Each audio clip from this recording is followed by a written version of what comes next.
कर्जमुक्ती हवेत, सिंचन कर गाळात, कृषी प्रक्रिया उद्योग रसातळात, खताच्या किमती आभाळात, शेतकरी फक्त शक्तीपीठाच्या भूसंपादनात, सोयाबीन, तूर, कांदा, कापूस सडतोय शिवारात आणि कृषीप्रधान अर्थसंकल्प सादर करताना शेतकरी मात्र शिवारातील तणकाटासारखा दिसू लागला अर्थसंकल्पात।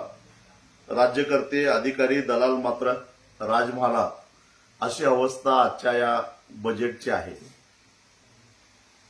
खरं तर अजितदादा हे मागच्या जवळजवळ 3 वर्षापासून सतत अर्थसंकल्प सादर करतायत। त्यांना राज्याच्या आर्थिक स्थितीची माहिती होती, तरी सुद्धा त्यांच्या आघाडीने या महाराष्ट्रातल्या शेतकऱ्यांना कर्जमाफीची आश्वासनं दिली। आश्वासनं देत असताना माहिती पाहिजे होती की राज्याची स्थिती कशी आहे, कारण ते स्वतः अर्थ मंत्रालय सांभाळत होते।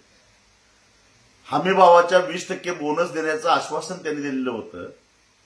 आज महाराष्ट्रातला शेतकरी सोयाबीन हमीभावापेक्षाही कमी किमतीत 1000 रुपये कमी किमतीमध्ये सोयाबीन विकायला लागलेला आहे।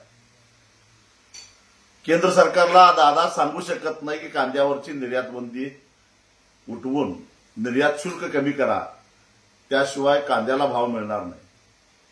कापसाची तीच अवस्था आहे। शेतीमाल प्रक्रिया उद्योगावर काहीच तरतूद नाही।